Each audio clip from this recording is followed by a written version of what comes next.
das coisas importantes que temos de saber sobre Ernesto Che Guevara, é que é o Che, um argentino que lutou ao lado de Fidel Castro na Revolução Cubana para derrubar a ditadura de Fulgencio Batista, significa coisas muito diferentes para pessoas diferentes. Em teoria, enquanto alguns apoiam o que o Che queria alcançar para o povo cubano, outras pessoas que sofreram dores e angústias por causa dele são incapazes de julgá-lo da mesma maneira. É por isso que a maneira de capturar sua imagem em todos os tipos de roupas e acessórios é tão ofensiva para os cubano-americanos mais velhos. Eles se lembram das centenas de vítimas executadas por seus esquadrões, quando Che e Castro assumiram o controle de Cuba em 1959. Ainda assim, existem muitos jovens que simplesmente não se importam com o rosto impresso em suas camisas. O que importa para eles é que parece bom, está na moda. Com a comercialização de sua imagem, o Che se tornou um símbolo internacional da contracultura. Mais de 50 anos após sua morte, lutando em uma guerra de guerrilha na Bolívia, o culto ao Che está mais forte do que nunca. Basta entrar na menor loja de roupas ou mesmo em algum brechó para encontrar bonés, camisas, blusas, bolsas e lenços com sua imagem, a foto marcante do guerrilheiro. Usando uma boina adornada com uma estrela, garantiu seu status de lenda como herói popular internacional e símbolo de rebelião. Informações sobre vida, ideais, dificuldades, realizações e até sobre a polêmica morte de Ernesto Che Guevara em 1967, podem ser facilmente encontradas na internet, em filmes e em livros.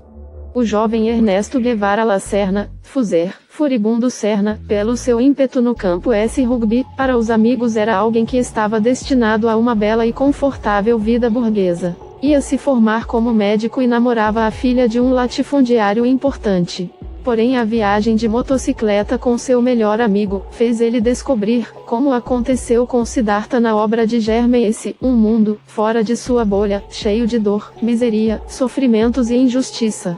Só no Peru e através de uma namorada ele toma contato com literatura política e começa a estudar e comparar o que os livros diziam e o que ele encontrara mundo afora. A política toma importância no seu pensamento como forma de transformação social. Mas qual política? Qual corrente? Que métodos? O burguesinho incomodado vira cidadão da América Latina, ao abrir mão sua nacionalidade de nascença ao compreender a arbitrariedade das fronteiras existentes e como em todos os cantos da América Latina achava os mesmos problemas e injustiças. É na América Central que ele vê finalmente um governo progressista que começa reformas em prol de seu próprio povo e de seu interesse nacional. O jovem Ernesto e testemunha de como esse governo popular, populista, é aplastado pela intervenção direta dos Estados Unidos. Os amigos chamam ele para assistir a mais um protesto sabendo que o novo governo chegava. Batem com força. O Ernesto responde: só irei com você se alguém me arranjar uma pistola. Ao abatedouro só vai o gado e o Ernesto, unindo teoria e experiência política prática virou o Che. Para o país e ele vai pro México onde conhece uns cubanos exilados liderados por um eloquente advogado, nacionalista, educado por padres jesuítas. Aceita se juntar ao grupo como médico, porém o desembarco em Cuba é um desastre e acaba tendo que trocar o estetoscópio pelo fuzil. Destaca-se como líder de seu grupo e o pequeno grupo cresce e avança até tomar a capital no ano novo. Numa reunião do novo governo alguém perguntou se na sala tinha algum economista e ele, tendo ouvido comunista, levantou a mão. E assim nomeiam ele ministro de Economia. Ainda pode-se achar notas de peso cubano com a sua assinatura simples, Che. Porém seu estilo não é burocrático e sempre era visto cortando cana e carregando sacas nos centros produtivos.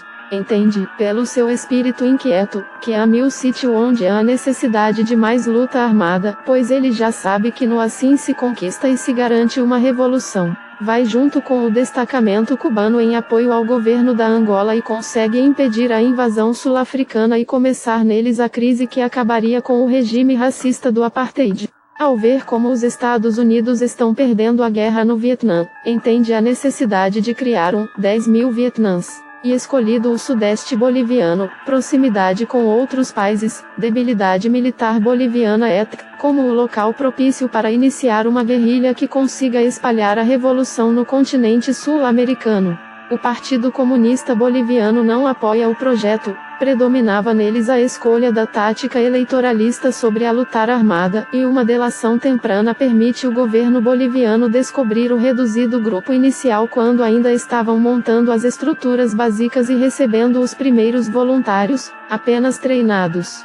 Apesar do reduzido número e as dificuldades iniciais, o grupo consegue se evadir do exército boliviano, produzindo muitas baixas nele. Só o apoio militar estadunidense, enviando assessores militares veteranos do Vietnã, e a incapacidade de repor as baixas conseguem fraturar o grupo guerrilheiro e conseguir finalmente a captura do Che Guevara, que acaba sendo executado na escolinha de uma aldeia miserável chamada La Higuera. Nas palavras dele mesmo, quando uma revolução é verdadeira, ou se vence ou se morre. Seus defensores mais defensores, esse Zé Ruela aí era um argentino. Ele gostava de desenhar insígnias, broches e uniformes militares. Mas quando chegou a hora dele se alistar no serviço militar voluntário argentino, ele fugiu. 1943, muito amigo. Ernesto se recusou a marchar na rua pela liberdade do amigo Alberto Granado, preso num protesto estudantil contra a ditadura. Disse que a marcha era um gesto inútil e os estudantes levariam uma surra com cacetetes, e que só iria se lhe dessem um revólver. 1957, Matador Frio. Durante a luta em Sierra Maestra, Che suspeitou que o camponês Eutimio Guerra estava traindo o grupo. Acabei com o problema dando-lhe um tiro com uma pistola calibre 32 no lado direito do crânio, com o orifício de saída no lobo temporal direito, escreveu Che em seu diário. 1959, psicopata. Mandou matar um menino de 15 anos acusado de grafitar muros com mensagens contra Fidel. Quando a mãe foi pedir clemência, ordenou a execução imediata. Para alguns historiadores, casos como esse mostram como foi a atuação de Che ao julgar presos políticos. Anos 1960, ditador. A revolução substituiu uma ditadura, a de Batista, por outra, comandada por Fidel, Raul e Che. Em 1961, o país se tornou comunista. Milhares perderam suas propriedades, e muitos fugiram ou acabaram mortos. Por isso, hoje 20 dos 11 milhões de cubanos vivem fora da ilha. 1961, moratória burra. Quase enfiou Cuba num buraco financeiro quando decidiu romper com o FMI. Seu assessor Ernesto Betancourt advertiu: se pulasse fora, o país teria que pagar ao fundo um empréstimo de uns 25 milhões e ficaria sem um tostão até a próxima safra de açúcar. Só aí Che voltou atrás. 1962, diplomacia zero.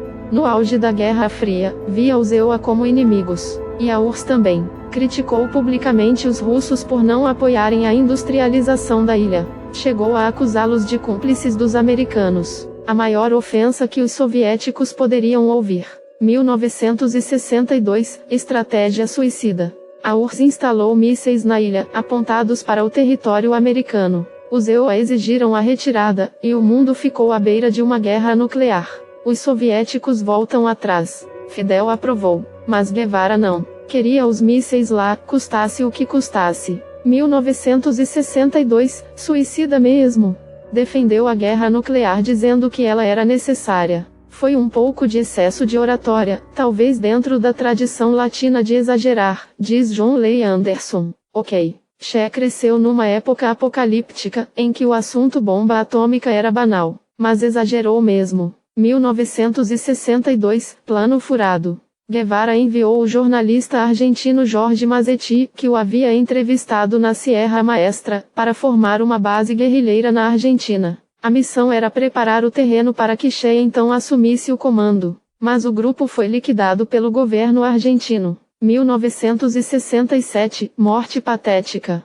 Ao levar a guerrilha para outros cantos do mundo, se desligou da realidade. Na Bolívia, não sabia se teria apoio popular ou condições de vencer. Não teve nenhum dos dois, e morreu encurralado. Do ponto de vista de quem reprova Che, seu final não poderia ter sido mais humilhante. Pouca gente fala, mas Che Guevara era racista. Ele não gostava de negros e era abertamente contrário a eles. Ele também não gostava de homossexuais, uma vez que ele mandou para o paredão El Paredón em Cuba, lugar onde o pelotão de fuzilamento fuzilava opositores contra um muro, inúmeros deles. Pelos relatos, ele também era contrário a protestos na ditadura cubana. Curiosamente, seus defensores são justamente o público que ele exterminava. A verdade sobre